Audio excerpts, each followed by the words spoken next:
नमस्कार,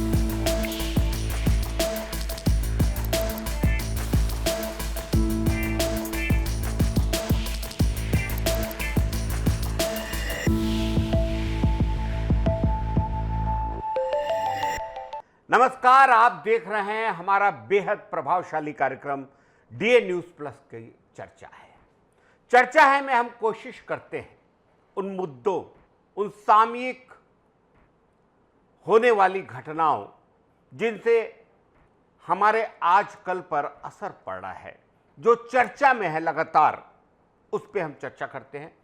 सबसे पहले ऐसा लगता है कि जीएसटी में छूट मिलने से मोबाइल, इलेक्ट्रॉनिक्स, कपड़े, सजावटी सामान आदि पर कीमतें कम हो जाएंगी। इससे ग्राहकों की खरीदारी बढ़ेगी, दुकानदारों और ऑनलाइन रिटेलर्स को अधिक ऑर्डर मिलेंगे। इससे बिक्री में भी जबरदस्त उछाल आएगा और व्यापार को गति मिलेगी। जीएसटी छूट से छोटे उद्योगों की लागत घटेगी और वे स्पर्धात्मक कीमतों पर उत्पाद बेच सकेंगे, ऐसा लगता है। इससे स्थानीय उत्पादन को भी बढ़ावा मिलेगा। मांग बढ़ने पर उत्पादन और वितरण के लिए अधिक कर्मचारियों की जरूरत पड़ेगी। इससे अस्थायी और स्थायी नौकरियां, रोजगार बढ़ेगा, ऐसी उम्मीद है। तय नहीं है लेकिन उम्मीद है। शुरू में सरकार को राजस्व में अच्छी खासी कमी हो सकती है, लेकिन बढ़ी हुई बिक्री से यह घाटा धीरे धीरे पूरा करना पड़ेगा और वो बहुत जरूरी होगा। कम जीएसटी के कारण गांव और कस्बों में भी खरीदारी की लहर आएगी, जिससे समग्र आर्थिक गतिविधियों में सुधार होगा, ऐसा मानना है जीएसटी से जुड़े विशेषज्ञों का। अब आते हैं किसी दूसरे मुद्दे पर। भाजपा सरकार की ओर से निगम मंडलों की पहली और दूसरी सूची पहले ही जारी की जा चुकी है, लेकिन तीसरी सूची, बहुप्रतीक्षित सूची, अब तक लंबित है, जिससे कार्यकर्ता और नेतृत्व के बहुत सारे पुराने लोगों में, जिन्हें हम पुराने चावल कहते हैं, उत्सुक है। पार्टी के पुराने निष्ठावान और जमीनी कार्यकर्ता उम्मीद कर रहे हैं कि इस बार उन्हें निगमों और मंडलों में महत्वपूर्ण पद सौंपे जाएंगे। तीसरी सूची में भी विभिन्न क्षेत्रों और जातीय वर्गों का संतुलन बनाकर समावेशी नियुक्तियां की जा सकती है, ऐसा माना जा रहा है, जिससे संगठनात्मक मजबूती भी बढ़ेगी और सभी उन लोगों को जो निष्ठावान कार्यकर्ता रहे हैं, जिन्होंने पिछले 5 सालों में विपक्ष की भूमिका बहुत सशक्त तरीके से निभाई है और संगठन को मजबूत किया है, उन्हें स्थान दिया जाएगा, ऐसा लगता है। भाजपा के कई कार्यकर्ता इसे एक प्रकार के राजनीतिक पुरस्कार के रूप में देख रहे हैं, खासकर वे जिन्होंने चुनाव में मेहनत की है और समर्थन किया है और पिछली सरकार के जितने भी विरोध है उनको बखूबी झेला है। कौन बनेगा, कहां से बनेगा, क्यों बनेगा, ये सब सोचना बेमानी है, क्योंकि Bharatiya Janata party with difference है और उसमें जो भी होता है उसके बारे में अनुमान लगाना, उसके बारे में कोई भी भविष्यवाणी करना गलत होता है, बेमानी होता है। पिछले दिनों हम लोगों ने देखा, जो मंत्रिमंडल बनाया गया, ऐसा लग रहा था कि मंत्रिमंडल में कुछ पुराने लोग, जिन्होंने 15 साल तक 3 बार प्रदेश के मंत्रिमंडल में स्थान बनाया है, और इसमें कोई शक नहीं, बेहद जानकार, बेहद अनुभवी और बेहद दमदार नेतृत्व है वो भारतीय जनता पार्टी के। लेकिन पहली बार जीत कर आए 3 लोगों को, जिसमें गजेंद्र यादव, विश्वराम यादव, दुर्ग के पुराने जो बेहद जबरदस्त नेतृत्व करता है, उनके पुत्र हैं, उनकी अपनी भी एक अच्छी छवि है और ऐसा माना जा रहा था कि उनको मंत्रिमंडल में स्थान मिलना बिल्कुल जरूरी होगा और मिलेगा, उनको स्थान मिला। लेकिन खुशवंत दास, उनका अपना एक समर्थक वर्ग है, उनका अपना एक समाज में जबरदस्त जन समर्थन है। उनके पिता बालदास भी पुराने बेहद चर्चित नेतृत्व करता रहे हैं, उन्हें भी स्थान दिया गया। हालांकि वो पहली बार जीत कर आए हैं और वो एक वक्त कांग्रेस में भी हुआ करते थे। एक और व्यक्ति जिन्होंने एक बहुत धाकड़ नेतृत्व को अंबिकापुर में, जो राजमहल के बहुत बड़े समावेशी, बेहद लोकप्रिय, बेहद खास जमीन से जुड़े टीएस सिंहदेव बाबा को मात्र 94 वोटों से हराया राजेश अग्रवाल। एक बात इनके बारे में भी है कि ये भी पहले राजा साहब के खेमे में माने जाते थे, यानी कि कांग्रेस में माने जाते थे। तो खुशवंत दास और राजेश अग्रवाल जी को भी पहली बार के विधायकों को, गजेंद्र यादव जो पहली बार के विधायकों हैं, उनको मंत्रिमंडल में लेकर विष्णुदेव साय जी ने ये बता दिया है कि साय साय सरकार कैसी चलाई जाएगी। और इसमें भी कोई शक नहीं कि गजेंद्र यादव जी को शिक्षा जैसा बेहद महत्वपूर्ण विभाग दिया गया है, वहीं राजेश अग्रवाल जी को मेन पार्ट और दूसरे बहुत सारे पर्यटन केंद्र जो कि सरगुजा में हैं, बस्तर में हैं, तो उन्हें इनाम में पर्यटन दिया गया है। और मुझे ऐसा लगता है कि ये विष्णुदेव साय जी का बेहद सोचा समझा हुआ समझी हुई योजना है, प्लान है, और ये लोग उनकी उम्मीद पे खरा उतरेंगे।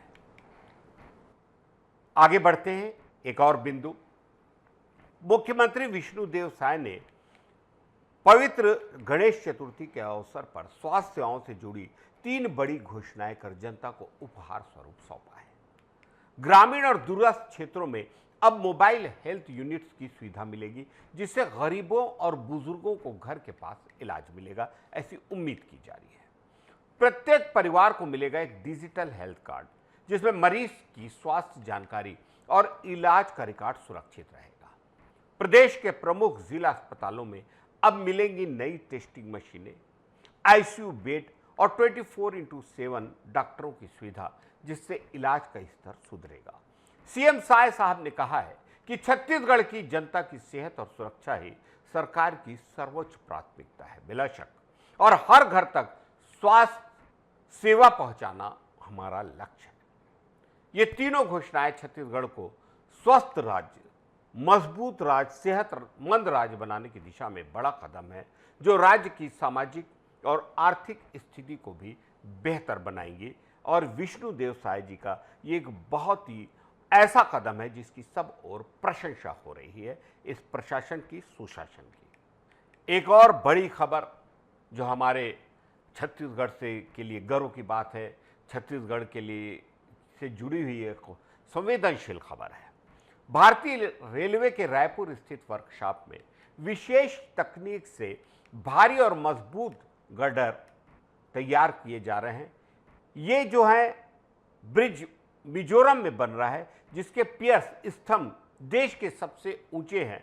ये पूर्वोत्तर भारत के रेलवे नेटवर्क के लिए इंजीनियरिंग चमत्कार है, और इसके जो गर्डर हैं, इसके जो स्तंभ तैयार किए जा रहे हैं, रायपुर के वर्कशॉप, रेलवे वर्कशॉप में तैयार किए जा रहे हैं। ये ब्रिज मिजोरम को भारतीय रेलवे के मुख्य नेटवर्क से बेहतर तरीके से जोड़ेगा। अभी सिलचर तक ट्रेन जाती थी, उसके आगे ये जाएंगी ट्रेन रेल नेटवर्क, जिससे यात्री और मालगाड़ियां सुगमता से चल सकेंगे। ट्रेनों की आवाजाही शुरू होने से मिजोरम में पर्यटन और व्यापार के नए रास्ते खुलेंगे, जिससे राज्य की अर्थव्यवस्था को गति मिलेगी। और पूरे का पूरा मिजोरम जो अपनी खूबसूरती के लिए, अपने सीमा पे अपनी जो स्थिति के लिए विख्यात है, उससे तमाम भारत बहुत सुगमता से और सरलता से जुड़ेगा।